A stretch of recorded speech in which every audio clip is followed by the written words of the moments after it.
I thank you for always seeking clarification.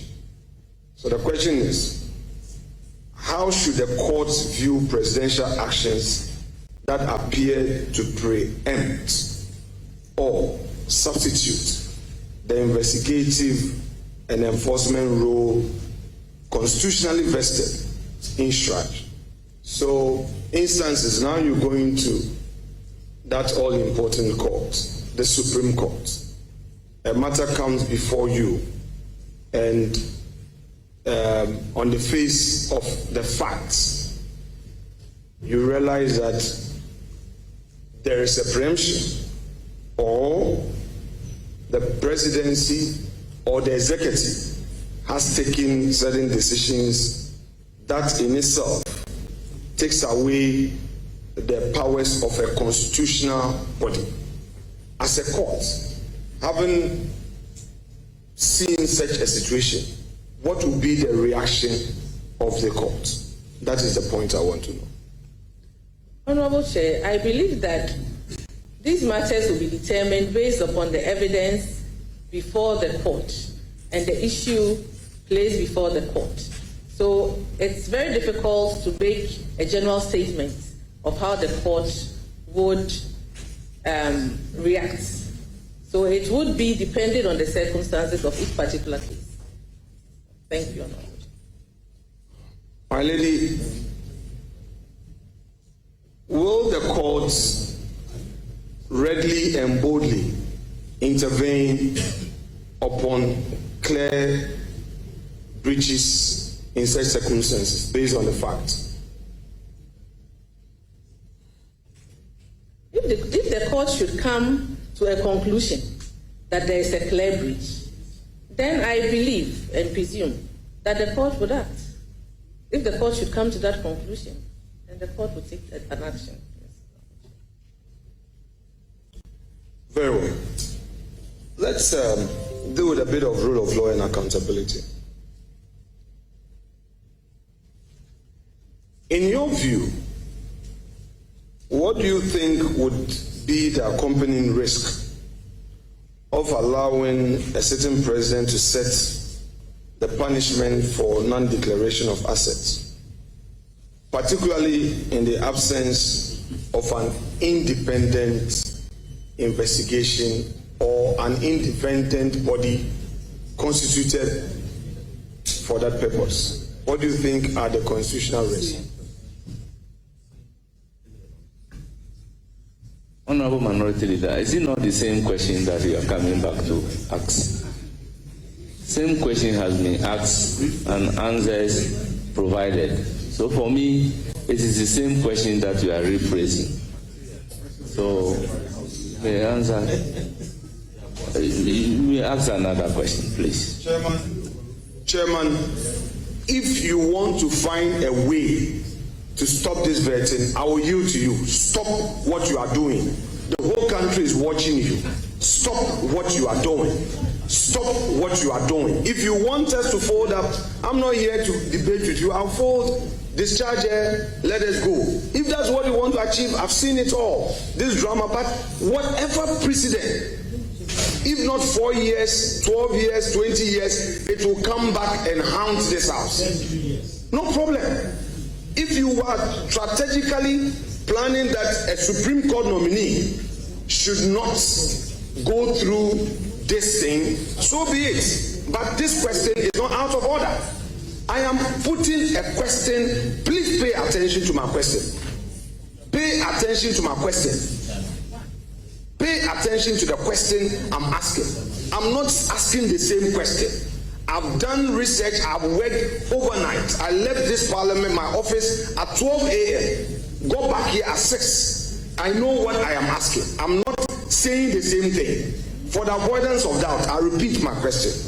What are Honorable, I have a short response. Please respond. The public is not only watching me, it's watching all of us. And the jury will be out there. I cannot be intimidated by you. I'm a man with indomitable spirit. I feel rude that a question has been asked. The nominee will not answer this question again. Pose another question. Honorable nominee,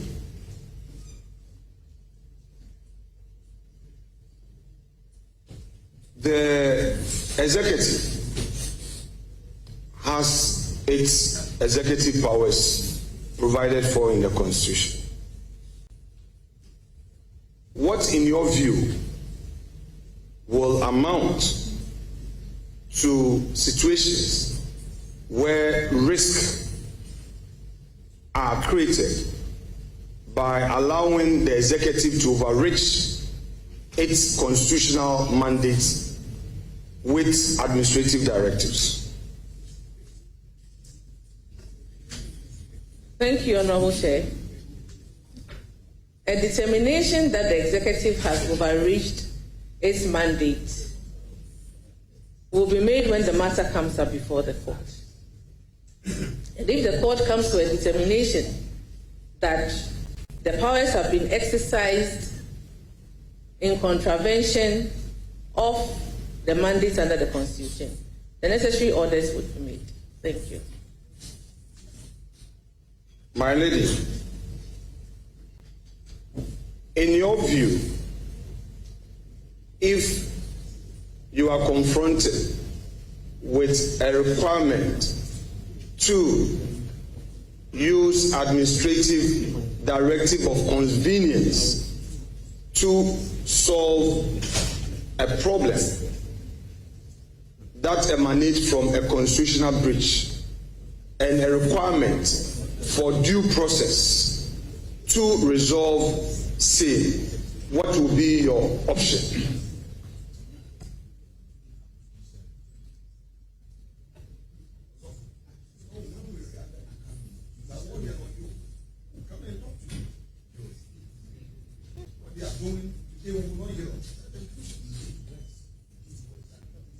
Yes, Honorable Chair. In all cases where it is established that an action is a breach, then it would be important to proceed along constitutional processes.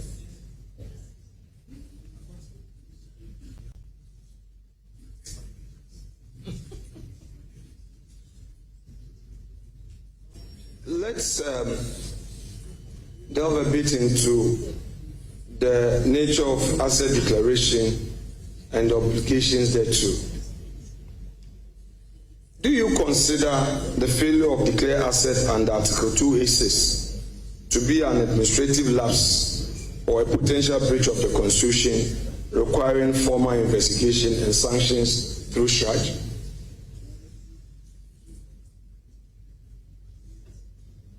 Honorable Chair, I believe that SHRAJ has its procedures for determination of sanctions in respect of breaches of declaring assets. So I believe that whatever it deems appropriate, that is the procedure that will be applied. Thank you. Very well. But do you think that under Article 286, let's go to Article 286. It's important we delve a bit into this. First of all, have the opportunity to read. I'll give you the opportunity to go through 286. Then, when you're ready, I can ask the relevant question. When you're ready, please raise your head to prompt me, please. We can proceed, Honorable Chair. My lady, upon full reading of 286, what conclusions do you come there to?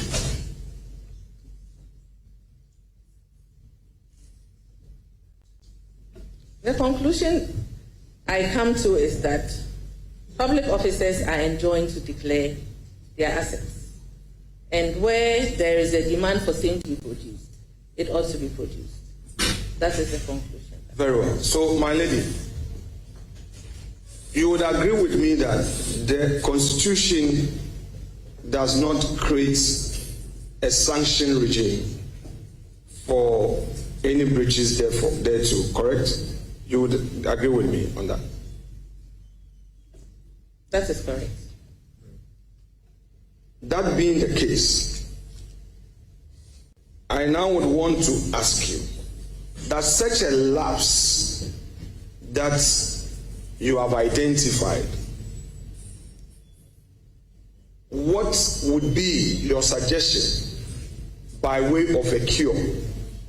Do you suggest, are you of the school of thought that holds a view that in the absence of a clear sanction regime, this should be cured through an administrative directive, or it should be through the Constitution itself?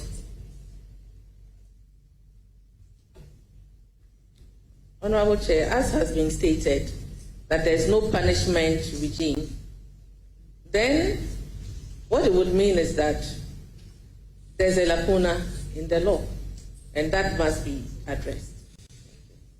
My lady, there's a lacuna in the law, and that must be addressed. I agree with you, but just to avoid ambiguity, that lacuna, would you suggest a constitutional pathway to addressing same, or an executive administrative directive? I believe the solution would lie in having a comprehensive discussion or deliberation on how to proceed to address this. My Lord, may you expatiate a bit? I'm a bit at a loss, please. Yes. What I have said is that it would need some deliberation on how this should proceed. For instance, presently we have the Constitutional Review Committee sitting. So if proposals are made to it on how to proceed, it can compile these proposals for the necessary action to be taken. So that is my position. Very well. I agree that that is one approach. What about the court itself taking the matter up to provide the guideline? Would you think that option also suffices? That option can only be considered when the matter is before the court. Obviously. And so the matter comes before the court. One cannot say whether it will be a case where constitutional interpretation would address this lacuna. So until the matter comes before the court, a dissemination of that cannot be made. My lady, I agree with you on those two views you've expressed. And obviously, that lacuna you've identified, it's only through a process brought before you that you can now determine and address that lacuna. And I agree with you. Your option two, which is also very fair, is the fact that there is currently an ongoing constitutional review processes or hearings that citizens can point some of these as proposals for them. Now, would you also favor an administrative directive unsupported by law and at one's discretion to address this lacuna? Would you support that?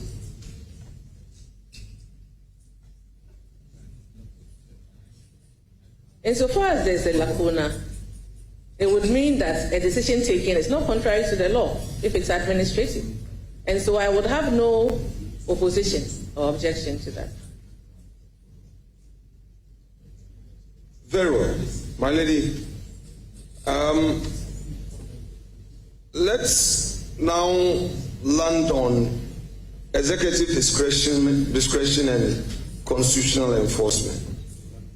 In your view, what role, if any, should the president play in enforcing asset declaration requirement, and how should that role be limited to ensure constitutional fidelity?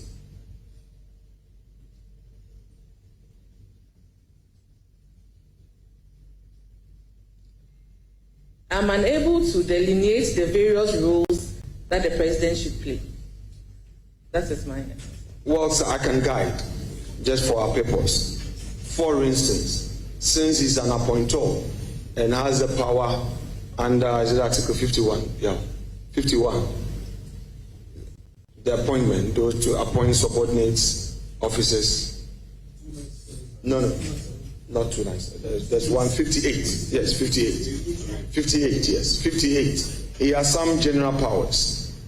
I'm saying that in respect of those general powers, he may, as part of the democratic goodwill, want to exercise some supervisory functions to ensure compliance.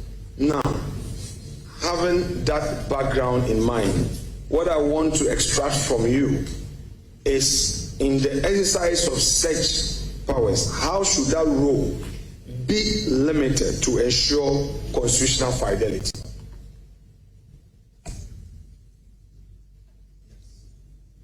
Yes, I believe that the president, I'm aware that the president is a member of the executive. That is so. Yes, so, the head in that. So under the circumstances, if any action is taken in respect of his executive members, then I have no issue with it. But obviously, he cannot cross over, even though a judge is a public officer, to impose sanctions on a judge because a judge has failed to declare their assets. That's what I would say. My lady, a bit of clarification. Is it? There is a follow-up here. Let me finish this. He can come in after. Chairman, let me finish this. He can come in after. Please, let me finish. My lady, a bit of a clarification.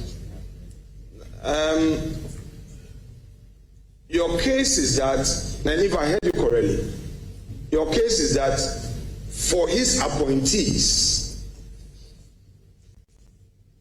there cannot be any constitutional limitation placed on the president in terms of how he ensures enforcement.